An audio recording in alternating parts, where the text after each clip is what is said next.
Bismillahirrahmanirrahim. Assalamualaikum warahmatullahi wabarakatuh.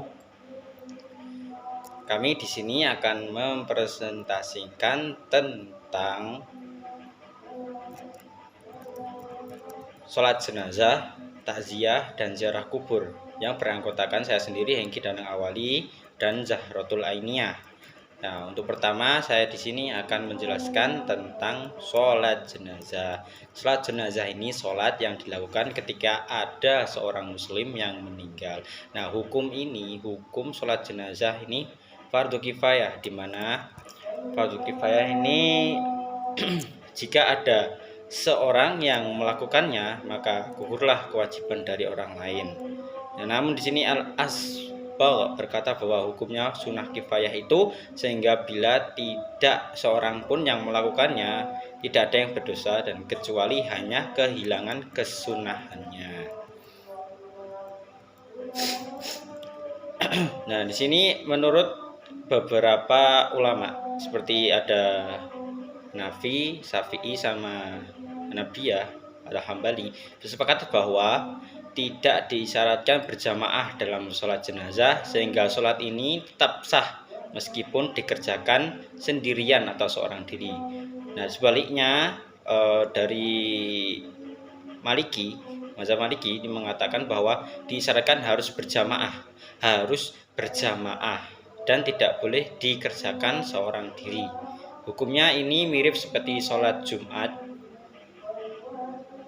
dan dimana jika tidak dilakukan secara berjamaah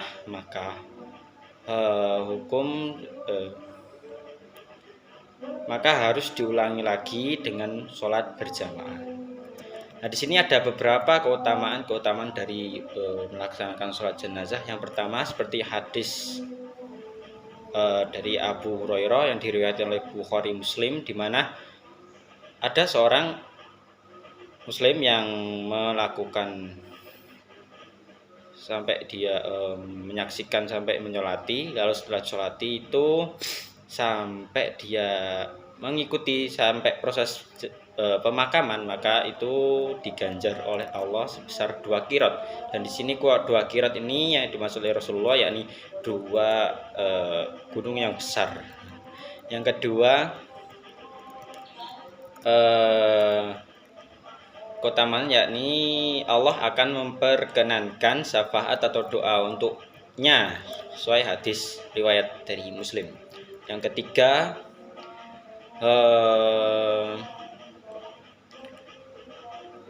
melainkan doa yang mereka akan dikabulkan oleh Allah Subhanahu wa taala, seperti yang diriwayatkan oleh Tirmidzi dan Abu Dawud. Dan yang keempat, yakni ada semuanya akan diberikan syafaat kebaikan, maka syafaat itu akan diperkenankannya, dari hadis riwayat Muslim. Nah, terus bagaimana sih tata cara dari sholat jenazah? Nih, ada dalam pandangan dari mazhab Syafi'i dan Hambali mengatakan bahwa sholat jenazah terdiri dari 7 rukun. Rukunnya yang pertama yakni niat, 4 takbir dengan takbiratul ihram, membaca surat Fatihah, setelah itu takbir yang pertama sholawat kepada Rasulullah SAW, doa untuk mayit, dan takbir ketiga salam. Sedangkan dalam mazhab Maliki, rukun jenazah ada 5 perkara. Rukun-rukunnya ini niat, 4 takbir, mendoakan mayit. Terus menurut mazhab Hanafiyah cukup 2 rukun, yakni 4 kali takbir dan rukun kedua. Tata caranya nih seperti umum. Yang pertama niat seperti biasa, niat bisa dia usolli ala hadhil mayyiti arba'ina takbiratin fardhol lillahi fardhol kifayah imaman atau sebagai imam, kalau sebagai makmuman lillahi ta'ala. Terus yang kedua takbiratul ihram, membaca Al-Fatihah. Terus takbir kedua membaca Allahumma sholli ala Muhammad dan Muhammad. Terus yang ketiga membaca Allahumma firlahu warhamhu wa'fi'anhu. Lalu takbir keempat yakni Allahumma la tahrimna ajrahu wa la taftinna ba'dahu waghfir lana walahu. Lalu setelah itu salam. Nah, Di sini ada syarat sah dari hukum untuk sholat jenazah. Menurut para ulama telah menetapkan bahwa ada beberapa syarat sah berikut ini. Yang pertama, muslim, suci dari najis, badan, pakaian maupun tempat, suci dari hadis kecil dan besar, terus menutup aurat dan menghadap ke kiblat. Mungkin itu saja yang bisa saya sampaikan, kurang lebihnya mohon maaf.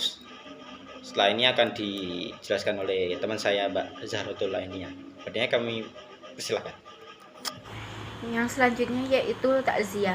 Takziah menurut bahasa artinya menghibur, sedangkan menurut istilah takziah adalah menghibur kepada keluarga yang ditinggalkan sebagai bagian dari kepedulian sosial dan ikhtiar mempererat tali persaudaraan. Maka semestinya jika ada keluarga, teman, karib kerabat yang terkena musibah atau meninggal, kita melakukan takziah.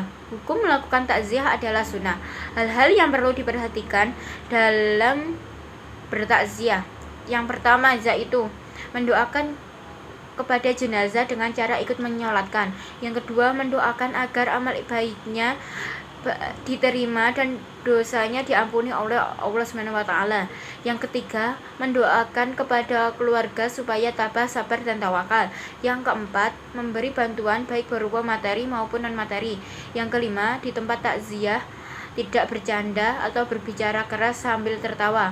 Yang keenam, tidak melakukan hal-hal yang tidak sepantasnya dilakukan. Yang ketujuh, mengantarkan jenazah sampai ke tempat pemakaman.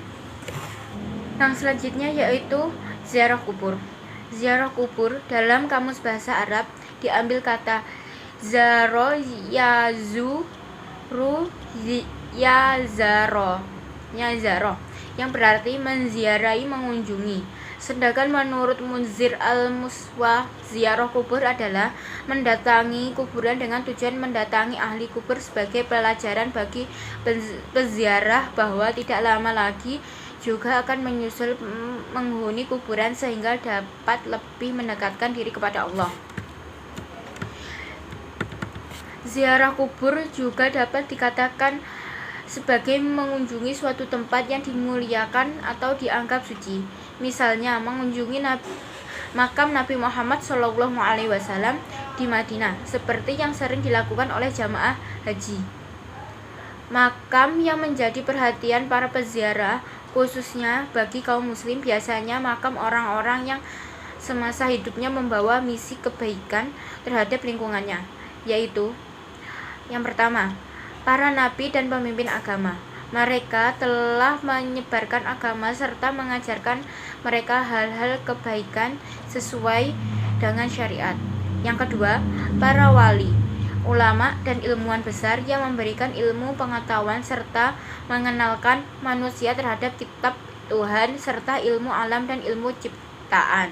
Yang ketiga, kelompok orang-orang tertentu seperti kerabat, sahabat, saudara terdekat, mereka yang mempunyai tali kasih atau pengorbanan semasa hidupnya.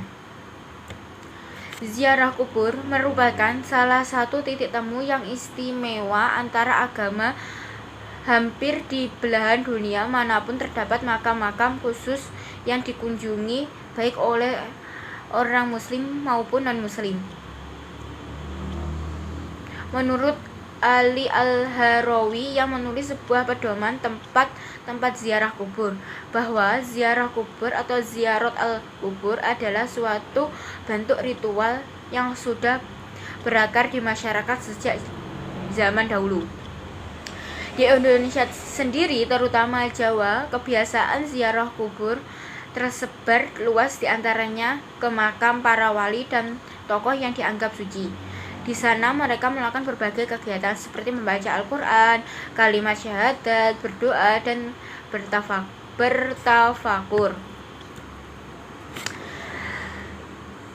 Seperti halnya ziarah-ziarah yang dilakukan di makam para wali, yang selalu ramai dipadati peziarah yang datang secara berombongan dengan keluarga. Ada pula yang datang secara berombongan dari satu desa dengan dengan menyewa bis bersama-sama. Yang selanjutnya yaitu tata cara ziarah makom. Tata cara pelaksanaan ziarah kubur. Setiap pelaksanaannya ritual pasti ada tata cara tersendiri. Begitu pula dengan pelaksanaan ziarah ke kuburan, terdapat tata cara yang baik agar mendatangkan hikmah bagi yang berziarah maupun yang diziarahi. Adab dalam berziarah kubur yang sesuai dengan menurut Islam. Yang pertama, berperilaku sopan dan ramah ketika mendatangi area pemakaman. Yang kedua, niat dengan tulus dan ikhlas karena ingin mendapatkan ridho dari Allah, bukan untuk meminta sesuatu kepada orang yang sudah meninggal. Yang ketiga, tidak duduk, menginjak-injak, tidur-tiduran dan lain-lain di atas makam orang mati. Yang keempat, tidak melakukan tindakan seonoh-onoh seperti membuang air besar, kencing, meludah, melakukan hubungan suami istri, membuang sampah sembarangan dan lain-lain. Yang kelima, mengucapkan salam kepada para penghuni kubur. Yang keenam, mendoakan dengan ikhlas arwah yang telah meninggal agar bahagia dan tenang di alam kubur. Sekian dari kelompok kami. Wassalamualaikum warahmatullahi wabarakatuh.